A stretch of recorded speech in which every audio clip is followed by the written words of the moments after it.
Together, come love and be loved. From the blissed out to the turned out, from the pampered to the abused, this door is open to you. Come on in, come on in, come on in, come on in. The God in us recognizes the God in you, the God in you. Whether you're black or white or gay or straight, Christian, Buddhist, or Jew, this door is open to you. Good morning, Claremont Center for Spiritual Living. How are you this morning? Wonderful. Nice to see all of you. I'm Reverend Tracy and delighted to welcome you here this morning to our community of love and support and fun. We do fun really well here.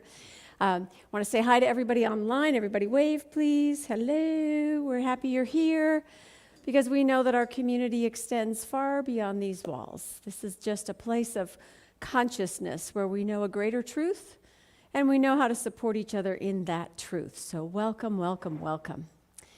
We have, as you can see, a screen coming up. That's way at the end, so just don't even bother looking. Don't ask, just later. And we have music, and we have a practitioner. Our practitioner this morning is Diane Clements. She'll get us centered to start and do a reading for us. And then musicians, we have musicians. We've got Jeff over here on the keyboard. And singing loud and proud this morning, we have Mike Whitney. Yes. So glad you're here. And let's get started then, shall we? Let's get centered. I'm going to invite you to turn off your phones, to clear your minds, clear your laps, and if you're comfortable, close your eyes, and let the sound of the bowl take you within.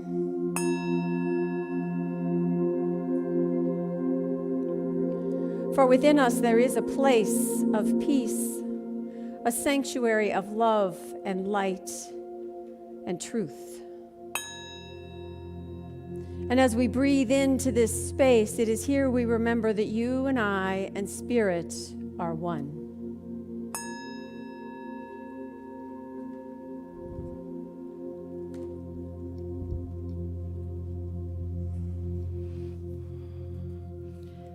Into this silence, we give thanks for our wonderful spiritual center, where we can come in person or with a friend, with our family.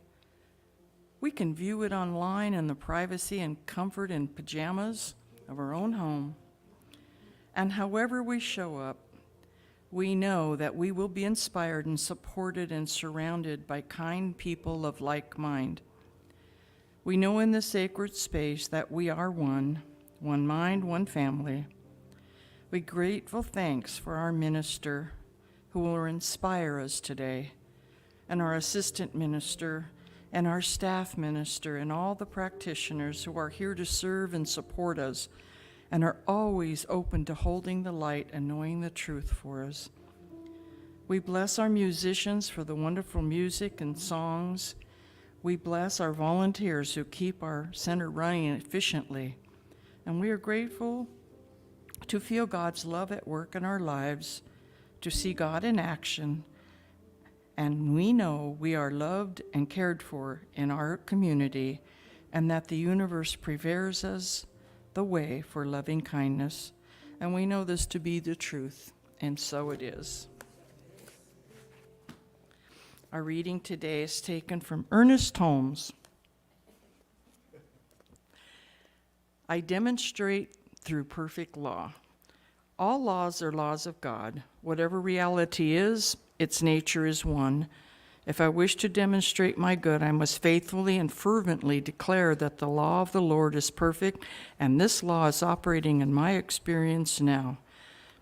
I believe that it is the nature of thought to externalize itself, to bring about conditions that exactly correspond to the thought. Therefore, I resolutely turn from every sense of lack, want, limitation, knowing that even though I am dealing with an invisible principle, the perfection of spirit will be made manifest in my experience. Today I declare the law of the Lord is perfect in everything I do. It will externalize happiness. It brings every good thing to me. Today I am inwardly aware that there is a secret way of the soul. There is a secret pathway of peace. There is an invisible presence forever externalizing itself through me and through you. Today I believe in divine guidance. Today I believe that underneath are everlasting arms. Today I rest in the divine assurance with this divine security, and I know that not only is all well with my soul, my spirit, and my mind, but all is well with all my affairs and with all the world. Ernest Holmes. Next.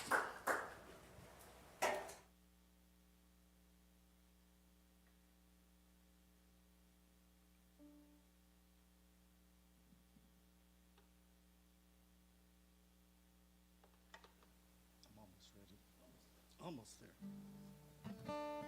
Yep.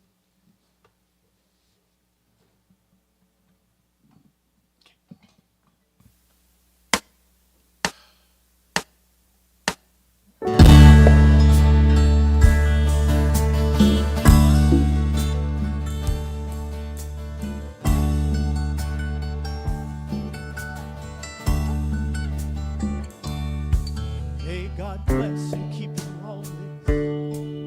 May your wishes all come true.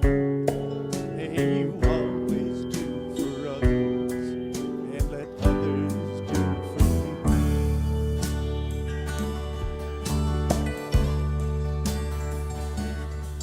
May you build a ladder to the stars, climb on every rung, and may you stay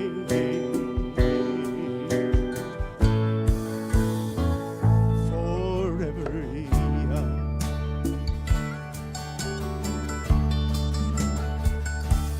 Forever young.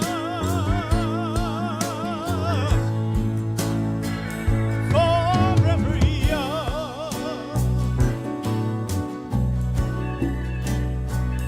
May you stay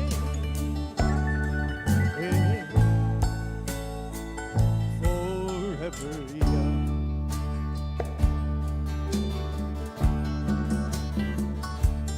May you grow up to be righteous. May you grow up to be true. May you always know the truth and see the light surrounding you.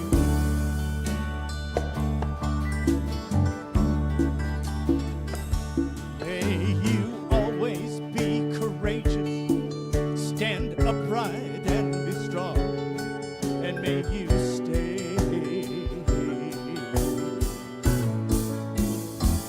forever young.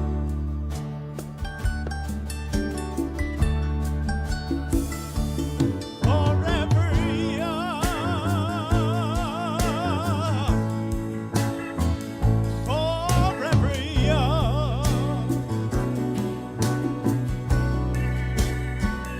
May you stay forever young.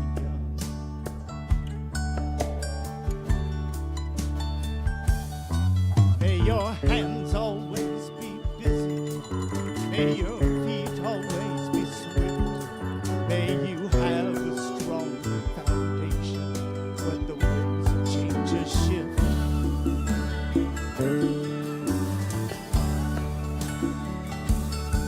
May your heart always be joyful. May your song always be sung. And may you stay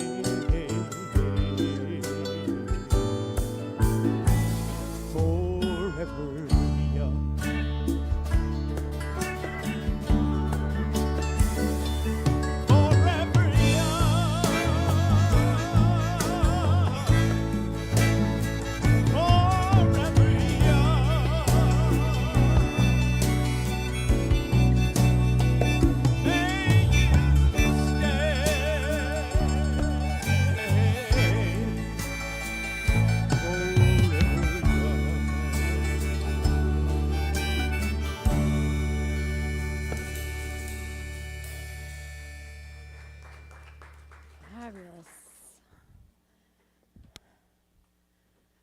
So, while I was sitting in the front row, I decided that these would look better over here. So you can see them. They don't tell you in ministerial school that interior decorating is part of what you do. But that's all right. I'm okay with that. All right, so this morning we are lighting our candle for the love that includes all. Now, mind you, I didn't say the like that includes all, because there are people and things and situations that we do not like, and that is appropriate. But loving, that's different. Love is of the divine spirit, and that is something that we all are, that we all have, that we all express. And so we light that light of inclusion for all of us. I'm going to start this morning with a quote from Brené Brown.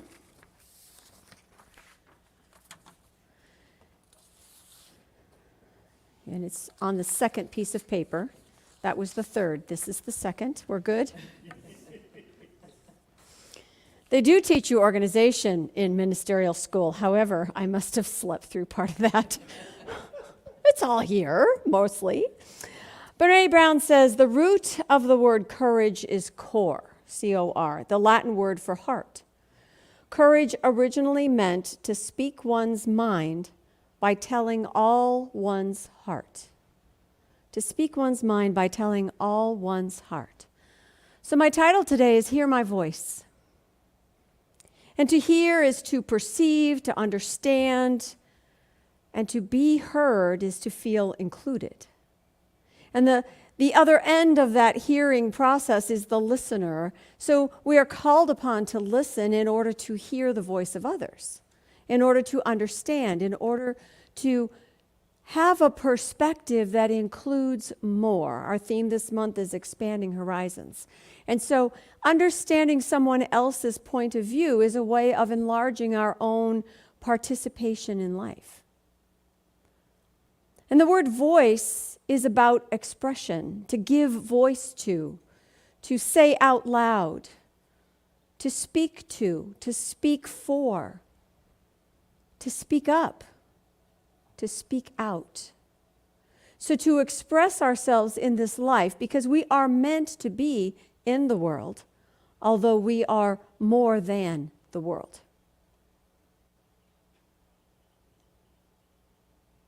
The thing about speaking our heart is we know that when we speak from the heart, it has a different resonance than when we're just speaking out of our head. I know people that are really heady. They're very logical, they're very methodical, they're very organized, they're very annoying sometimes. But we need you, those of you that are like that, we need you. But to be all head and no heart is to somehow miss the humanity of life. It's what allows corporations to make decisions that have negative impacts on the quality of life. And to be all heart, I would choose that over the other option of extremism. But to be all heart risks falling into sentimentality and, oh, you poor baby, and then nothing really happens or changes or gets helped or gets supported. We kind of just get down there in the mud with whatever's going on. So it's both and. It's requiring that we have a mind, we have consciousness, we have a way of seeing and understanding the world that we are meant to use. And it is to be informed by, take on the form of what it is we value, what is important to us within our hearts. And for each of us, that can be something different. Now, the overall value to love and be loved, to be included, to belong, to do the right thing, to want to be a good person in the world, we sort of all share those values, most of us anyway. But the individual desires, the individual calls, the unique way in which we translate life into life, the way we show up, those are our very own. And it's how we combine, how we balance, how we use mind and heart together that creates that circle of life that we are included in, that we participate in, and that can be expanded always because life itself is always expanding. The Quakers say that when you have a call of your heart, it's something that you're pulled to do, whether it's a vocation or just simply the next step in your life, when you act upon it, it's called letting your life speak. Letting your life speak. You know, we say actions speak louder than words, right?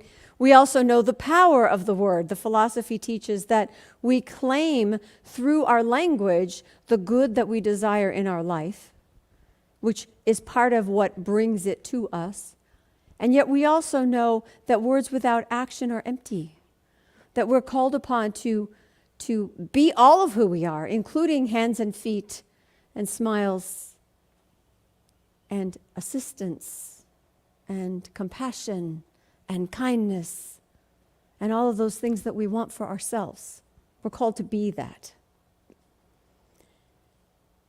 So when we speak out loud, when we live out loud, when we voice our values, what we're really doing is saying to life, this is how I move through the world. This is how I interact. These are my relationships. These are the situations that I create. We all know that if you walk around complaining all the time, you will find a lot of things to complain about.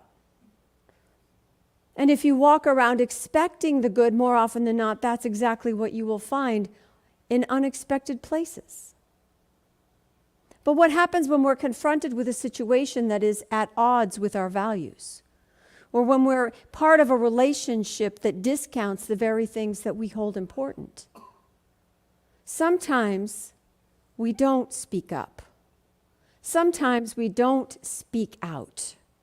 So I want to ask you, when is it that you keep quiet when you could be speaking up? What kinds of things happen that you hold back, that you don't say? What is it that keeps you from speaking up? Anything, any situation? Fear. Mickey. Anybody who says something about you that you know is not true, then you don't say anything about it. Okay, so not responding to someone who says something untrue about you, like just let it go. You know who you are. All right, so sometimes you don't speak up because you know truth and you don't feel the need to say anything. Sometimes you don't speak up because of fear. What else? What else keeps you holding back? Peer pressure. Peer pressure. Yeah, if you're the only one who thinks a certain way, whoo, that's a tough one. Anything else? Rejection. Rejection. Don't want to be rejected. Right? That need for inclusion and belonging can sometimes cause us to keep quiet, right? Confrontation. Ooh, conflict avoiders? Any conflict avoiders in the room? Oh, yeah. Oh, yeah. The question I ask you, is it okay to be different? Is it okay to have an opinion that's different than other people, even if everybody else in the room is of one opinion and you aren't? What about, I know you've all lived through this at some point in your life. You move away from home, you create this new life for yourself, you have different relationships and a different job, and you make more money and whatever is lovely, and then you go home to your family and all of a sudden you aren't the same as you used to be. Do you speak up or are you quiet at the dinner table? Right? Do you have permission to be different for yourself than you used to be? And can you be different than others in the room? Can you hold a perspective or an opinion that is not the growing trend? The thing is, if you sacrifice your voice to keep the peace, it's no longer peaceful. Any psychologist will tell you you are internalizing the chaos. When you don't speak up in your own defense or for justice or to speak for someone who maybe can't speak for themselves, when you stay quiet in order to avoid conflict or out of fear or not wanting to be embarrassed, what happens is you take that in and hold it. And unless you have a way, therapy, athletic ability where you play it out on the field, You're a writer, and so you journal it to death until you get it all out in the open, and then it's better. You're going to hang on to it. And the thing is, unhealed parts of ourselves, unspoken truths, stay in us and affect everything else we do. Because once you don't speak up, the next time it's easier not to speak up, and that piles upon each other. Which is why if we grew up in a household where silence was safer than speaking, maybe we're really, really introverted. Maybe we don't even say the simple things. We've been conditioned to keep it all in. So what's the practice? What's the healing spiritual truth in this kind of a situation? It's, as always, to pause and to choose. We are always at choice. If you pause in the situation that's making you uncomfortable, if you're aware that you're slowly backing up emotionally or spiritually or mentally or physically, you can choose how and with whom, in what way you wish to respond. Edward Viljoen is the former spiritual leader of Centers for Spiritual Living. And he says, we're very cautious about taking a stand. We like to maintain a positive perspective. We like to see the good and praise it. We love that. The problem with that approach, we discover, is that just like in the personal realm, when he's talking about the movement of Science of Mind, the teaching of Centers for Spiritual Living, but personally, when something truly unjust or disturbing does happen, no one will know what we stand for until we claim our position clearly, kindly, compassionately. When we don't claim what we stand for, we inadvertently become supporters of the things that are not resonant with our own teaching. Silence is acquiescence in many cases. Now, I am not talking about removing yourself from a toxic or physically dangerous situation. There are times when backing away is the right response, when not engaging is the path to take. But it needs to be a choice, not a habit. It needs to be done with awareness. It needs to be done out of kindness and care for yourself, not out of fear that somebody won't like you. So I'll tell you something. There are people in the world that don't like you. You're okay with that because you're here. Now, I know it's hard to believe for some of you. But if you notice, it hasn't truly affected the quality of your life minute by minute. Because the truth is, there are people in your life that you don't like either. Maybe the difference is, though, you know how to do that. You know how to be aware of the emotional response and you choose the spiritual practice. Maybe you know that, yes, there are always people that don't like me, and you know what? By the same token, there are always people who love me. Always. What are you going to look at? Where are you going to focus? How do you want to move through your life? So we really are called upon to speak up for justice, to speak up for love, to have an intention of inclusion, to bring a new perspective into a situation. That's what we mean by shining our light. It's not that we have to change someone else's mind. That's A, not our job, and B, it doesn't work anyway. Anybody try to change their kids? Yeah, how'd that work for you? Or your spouse, that's an even better one. Or that annoying habit your best friend has. Maybe you made a little headway in that. But the truth is we can't change anybody else. What we can do is be who we want to be in the world. Respond the way in which we find healthy and affirmative and inclusive. In the book, New Design for Living, this is Ernest Holmes and Willis Kinnear. He talks about this.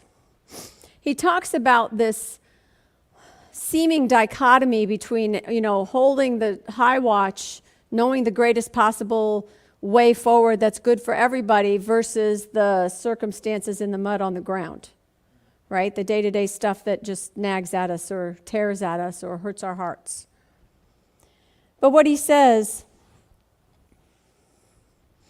is that the conditions about us are real, solid, tangible facts. We do not deny their reality. We acknowledge them for what they appear to be to us. If we did not, we would be putting blinders on over our eyes, denying the validity of our other senses, refusing to accept the logical process of the reasoning of our minds. We're not asked to suspend our ability to think and observe and have an opinion. The world is real enough, and we face it. We don't need to avoid it or kid ourselves about it. We accept it for what it is, but we don't have to stop there. And that's the difference. You can see what is and decide you're not stopping there. You can see what is and decide that you can show up differently, that you can shine a light on a new way of doing things. Holmes says we start anew. We start with the proposition that life is for us when we work with it. And in this process, the greater overcomes the lesser. And there's no conflict, no struggle, no battle, because we work at the level of consciousness. Now, here's the thing. Sometimes Science of Mind is misquoted, and it says that we are to turn away from conditions and not even look at them. I don't watch the news. I turn away from conditions because that's not the truth. Well, it's the truth on the ground. It's the truth in our lives. It's the truth in our relationships. It's just not the greater truth. It's just not the whole story. So what happens is I do my spiritual work to remind myself of the light of inclusion, that love is possible, that even though I don't see it, there's a way forward. And I speak to that, whether I speak my word in prayer, because the full quote is, in treatment, we turn away from the condition. When we go to prayer, we look at the highest spiritual ideal. We look at the wholeness, the big picture. So that when we come back to the world, when we come back to the relationship, when we're once again in that situation, we are coming from a different place, from the spiritual heart that brings its love and kindness, compassion and commitment with it. So that I carry with me the higher parts of me into the fray, so to speak. But I don't have to suit up for battle. I'm not here to fight with anybody. Remember, calmly, clearly, compassionately. He says we find ourselves in a position where we no longer need to let ourselves be buffeted about by conditions around us. Neither do we need to put on our battle uniforms and make valiant attempts to engage our enemy. There's something about being in an anti-anything group that actually says you're exclusionary. Like if you're not with us, you're against us. It's that binary thinking. And what we know about life is that it's not binary thinking. We are complex organisms. There's some good in everything. There's some things we want to change in everything. That's okay. That's okay. We don't need to engage an enemy. Rather, we take a non-resistant attitude toward our conditions, and the battle we rage, if any, is within. So we focus our attention on how we are responding, how we are perceiving, what our good is that we wish to bring, that we wish to discover, that we wish to expand. And we come from there. Basically, we learn to get rid of our fears and doubts, which removes our confusion and bewilderment, until at last we arrive, either through intuition or through the due process of logical thinking, to where we can start with a simple proposition: I am one with God, the infinite creative intelligence, and I am no longer controlled by my external circumstances. Because the truth is, we only have control over ourselves and our responses. We may react, we may have a physical response to a trigger from our past or from that one guy in the family that makes us crazy. But the truth is, we still can pause and choose how we want to respond. We can still change the rules of the game. Have you ever done this with your family? You know, your brother, your sister, your mom starts to pick that old familiar argument up right where you left off 10 years ago. And she says the same things, and your little 7-year-old self is going to say the same, or maybe it's your 14-year-old self. It's going to say the same things back that you always did, only you don't. Yeah, Mom, I know. That's really frustrating. I wasn't an easy kid to live with. And what happens? Her jaw drops.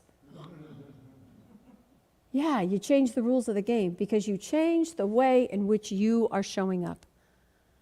And you are speaking up. You are saying what is true for you now. You are expanding upon what's possible within this relationship. And what we do at home is how we work in the world. Right? It's what we do for ourselves in our own relationships, our current circumstances, that then ripples out into society.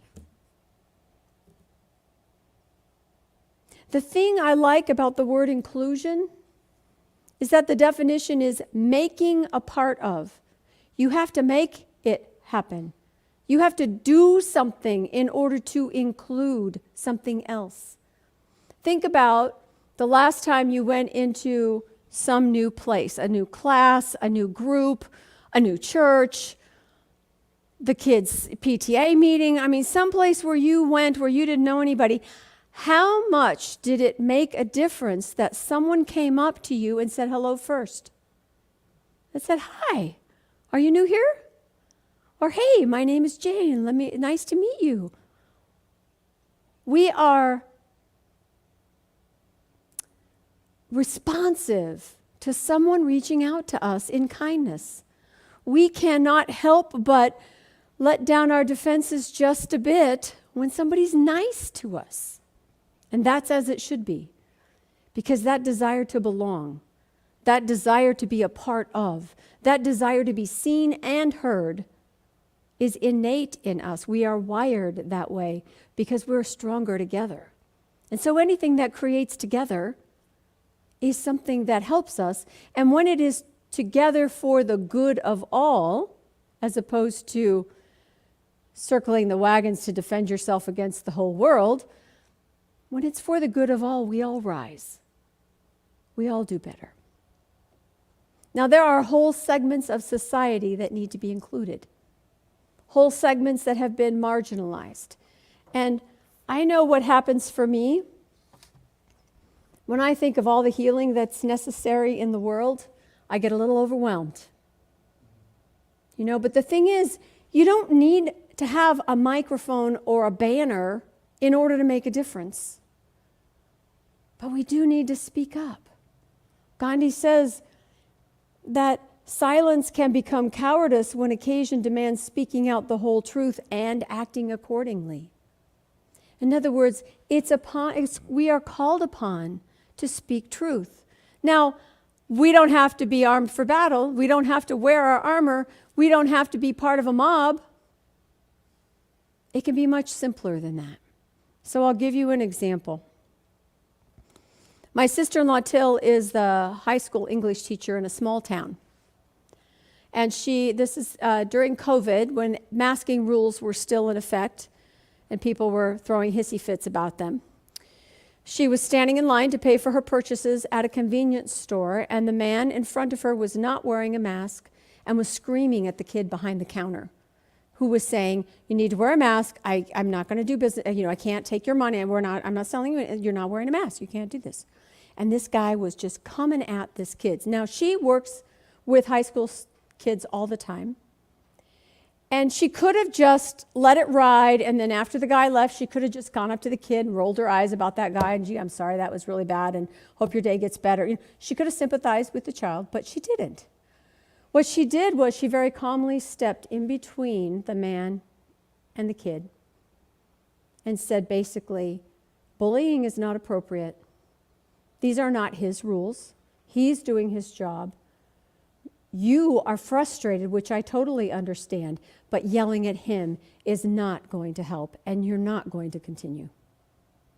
And as with most bullies, he sputtered a little bit and backed up, and he left the store.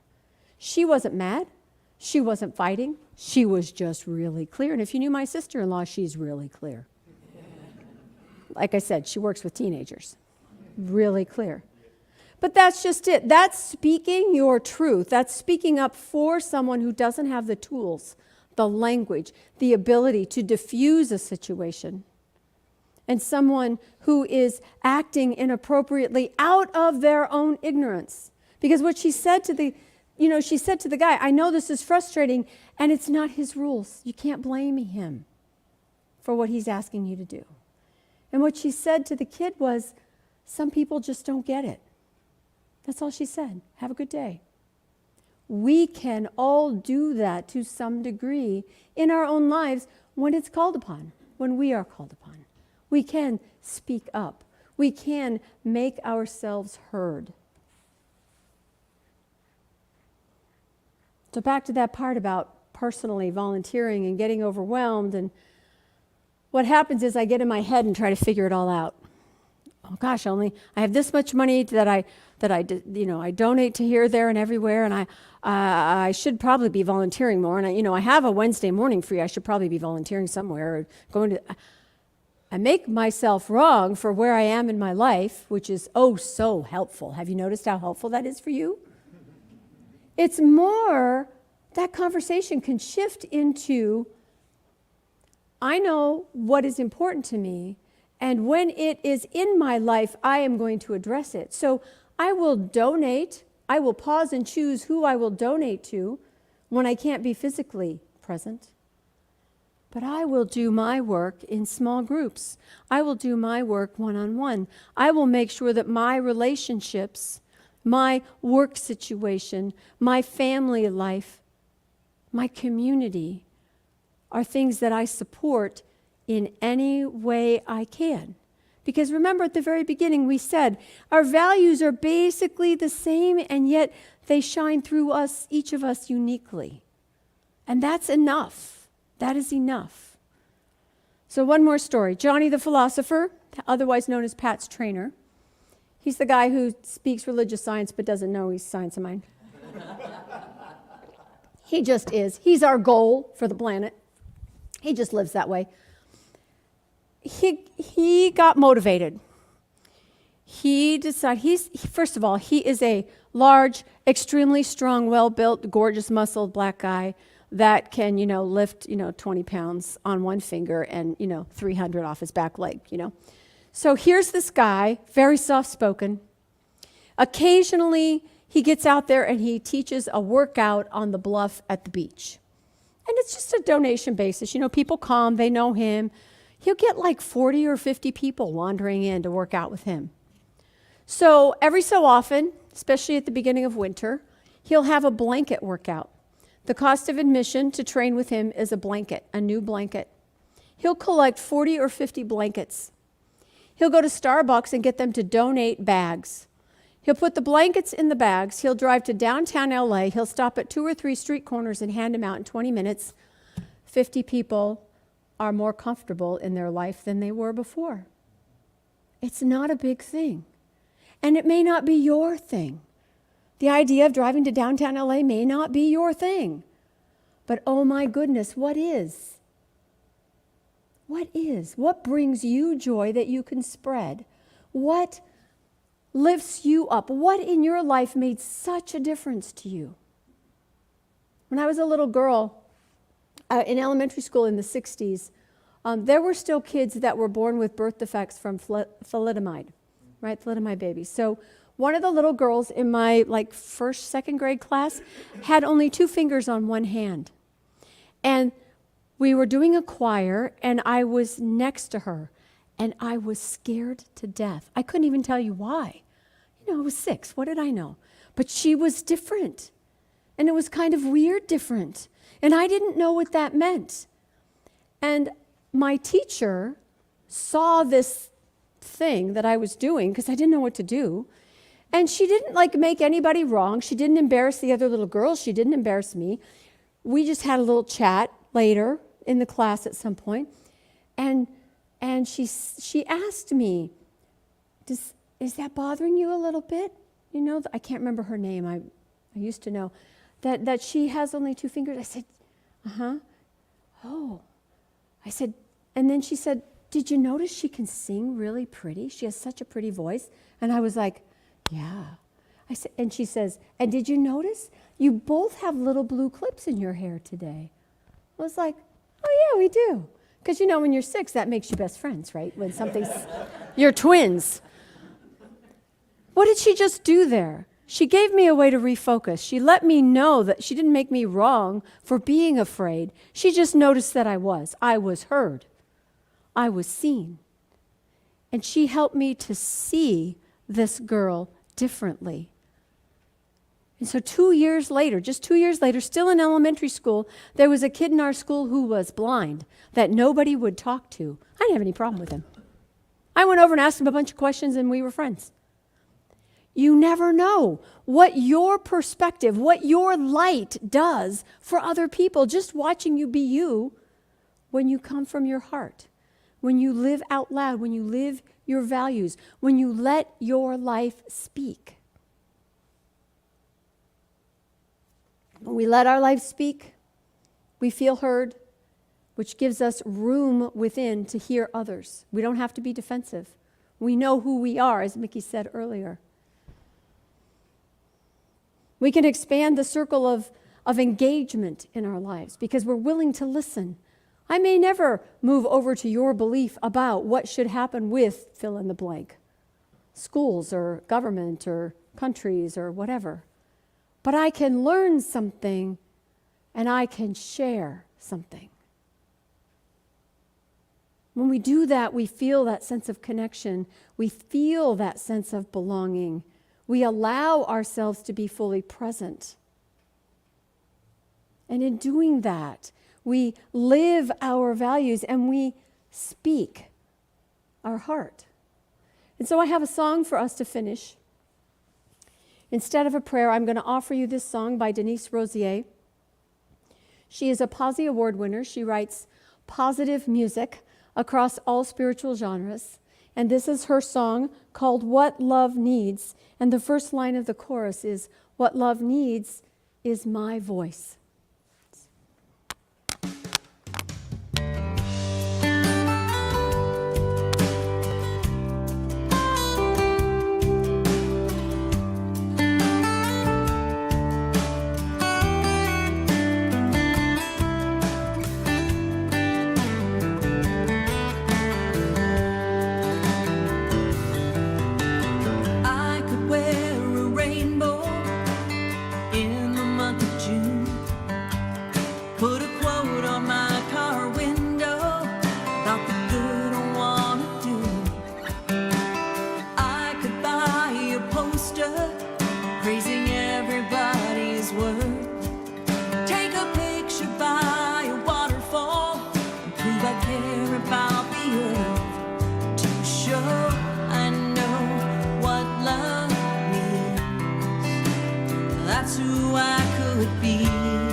Love needs is me.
All right, if you will join me, we have an affirmation. I invite you to say each phrase after me. My very life is my voice of truth. All that I think, say, and do is meant to bring light to the darkness. And so it is. All right. Let's do a moment of contribution and just appreciate the abundance that we have here in this community, and after which Michael will come up and sing for us one more time. So if you have a donation here today, there's a basket in the back. I invite you to take it out and know with me that we can't outgive the spiritual truth of life. All we can do is participate in its circulation. So thank you all for your participation that keeps this community healthy and alive. For those of you online, you can donate through our website or through our email. I invite you to say with me this affirmation: divine love through me blesses and multiplies all that I am, all that I give, and all that I receive. I am prosperous now. Thank you all. Come on up, Michael.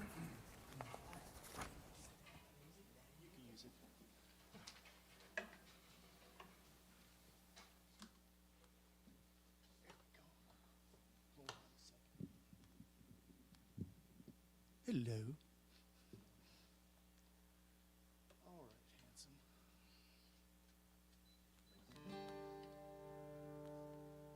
Hello. All right, here's a little song you can clap your hands to.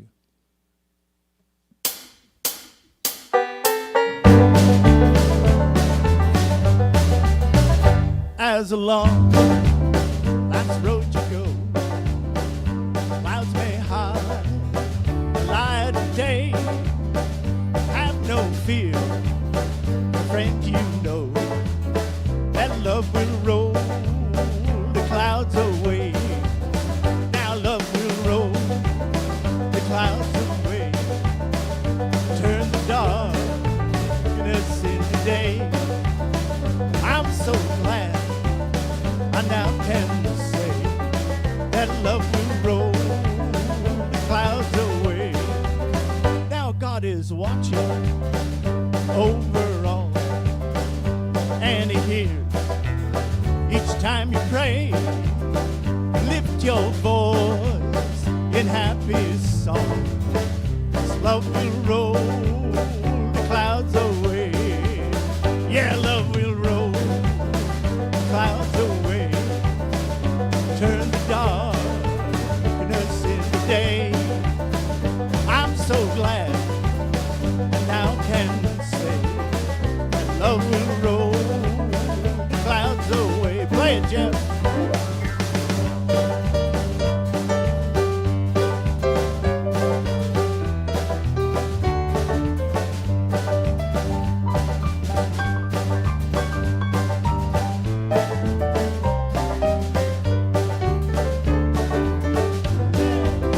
Yeah, love will roll the clouds away, turn the darkness into day. I'm so glad I now can say that love will roll the clouds away. Yeah, I'm so glad I now can say that love will roll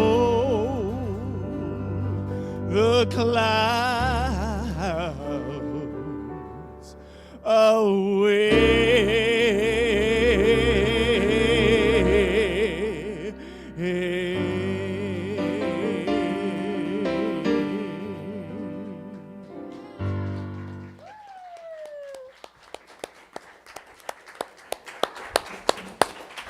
Okay, that was fun. I told you we had fun here. Told you we did. All right. Do I have before we do that, do we have any miracle manifestations? 1 minute, things worked out really well. I did my treatment, talked to my practitioner, and poof, it was better. Any poofs? My minister used to call them epiphanies. Poof, it was there. Isn't anything going well in your life? Yes, Patrick. I've been working for years to put a radio system in, and it involves a lot of different groups, a lot of different people that need a network group because the radio's interface with the network. And trying to build a bridge that network does things differently from the radio side of the house. And I kept perceiving that there's always going to be these obstacles, and there were. And I said with the network person after months and months of saying, okay, we need to do something, we need to come to a decision and configure this system. And network person started working together, and I kind of just backed off and said, okay, I want you to design the system. This is how it works and so forth. And I looked at it and I go, this is exactly what I didn't want to happen. And I looked at his design, I go, it's going to be vulnerable to failures. His network equipment goes down, the radio system goes down. And I looked at it, and I go, why did he do that? And I sent him an email expecting a big fight. I go, your equipment's on the back side of the radio system. And he goes, yeah, it is. He goes, let me think about that. And instead of reacting like, I told you so, I backed off and I said, I'll give you a chance to think about it. And I'm going to go do this and work on this as part of the radio system. And I thought about it. I go, well, if I take this radio equipment and move it on his side of the network, then the vulnerability is not there. And I immediately sent them an email. I go, let's go, what's your plan? This is going to work. And I go, this is why. And he goes, yes. And he goes, that's what we're thinking. That's what I was thinking. He goes, that just fixed what you told me that I was trying to fix by you know, making a change on the radio system side. So I realized that it's not always the way you see it or your view of how things are. Sometimes you have to adjust what you're doing to make it work. Yes. And it did. And isn't that the lesson? Yes, that's fabulous. There are ways of just stepping to one side and looking at it from a different angle that opens up all kinds of possibilities and a way forward, which could not be seen from the opposite ends when you started. That's awesome. That's what we're talking about. Nice. Thank you. Tracy. My son is coming to the end of his college year here, and of course he has to be out of college housing by a certain time, right? Right. And I would try to find housing for him, and it just wasn't working out. Housing up there is very competitive. I was trying to find housing for summer because he's got an internship. So anyway, I called Misa. Misa put it out to the prayer line, and within hours, I was hearing from people that I had given up on that, I had contacted like a couple of weeks ago. So anyway, we have summer housing. Woo! The power of practitioners. Yes, yes. Power of prayer. Did you guys have one too? Did you have something to say? Oh, Nope. Basically, we've been looking at something to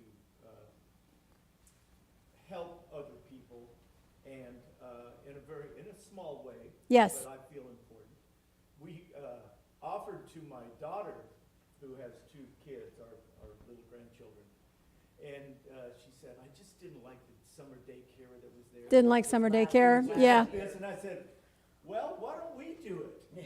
Oh, looking to help the kids. We're going to take your kids for the summer. Camp Grammy and Gramps. Camp Grammy, yes, Camp And Grammy. So it has been mayhem and craziness, and I've loved Every minute of it. Yes, yes, yes. You never know when you say yes, just how good it can be, even if it is crazy. So thank you, thank you.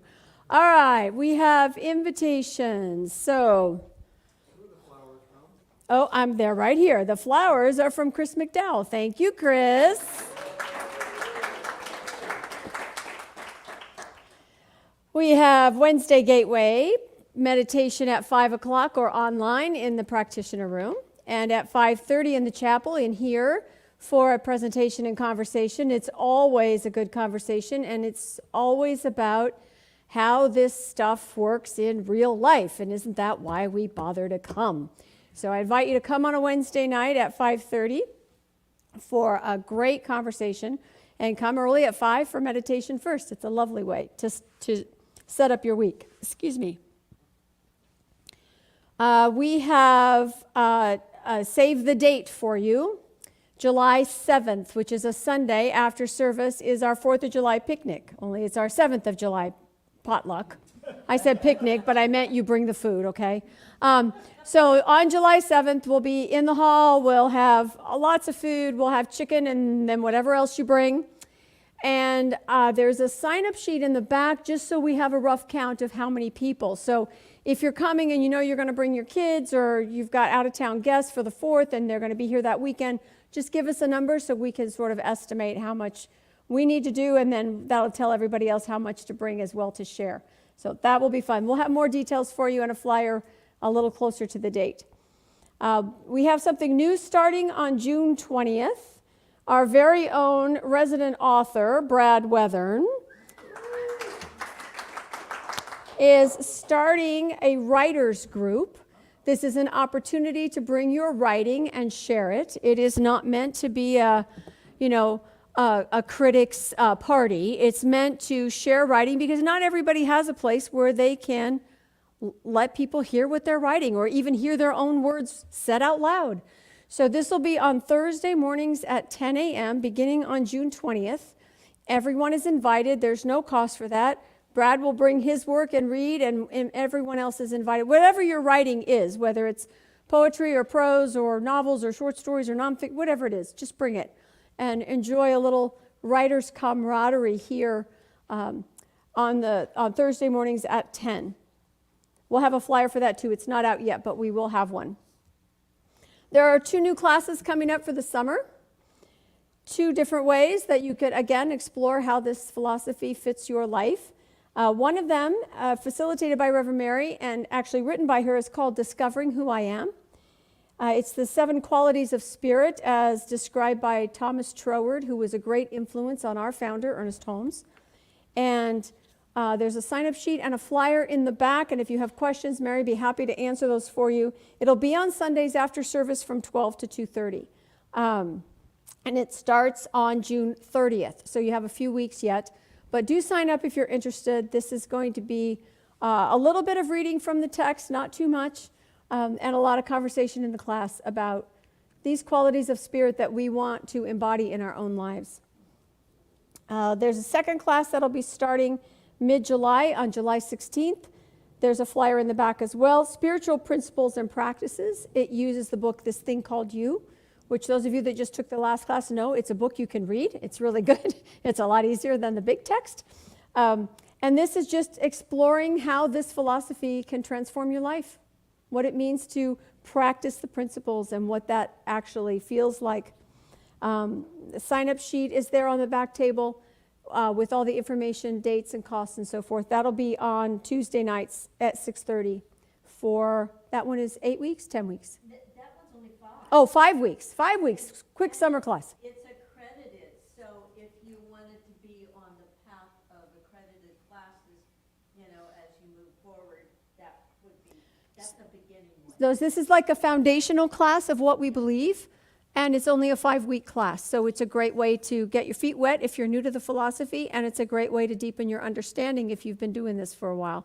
Because as you know, they put things in those books when you're not looking, and when you take the class again, there's like new stuff in there that was never there before.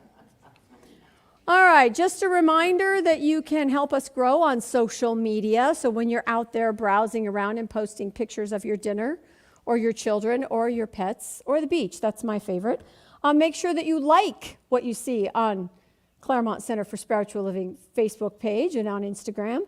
Share it if you really like it. It's just a way for us to get the word out, and it tells social media that this is important. We want to be trending. You too can be trendy by just saying click, like, and commenting and sharing. So make sure you let people know what we're all about. That's great. Anything else? What else do we have? Anybody? Yes. Oh, Reiki. Reiki's not on the list. I'm sorry. We'll get the list updated. It is. I did see it on social media, however. Thank you very much. So on the 15th, correct? Which is next Saturday? Yeah. Next Saturday at 2 o'clock. Once again, we'll have Reiki here in this room with several practitioners. It's It's an energetic healing. It's something that if you haven't tried it, you might be surprised. You know, it goes along the lines of even though you can't see it, it still works. Yeah, so give yourself a gift and come next Saturday at 2 o'clock and be amazed. All right, thanks, my friends. Let's stand up, move to the sides of the room, and rock out to Eddie Watkins Jr. Take a look at the person next to you and say, God loves you and I love you too. Now feel the love in the sanctuary. Lift your voice and repeat after me. We come together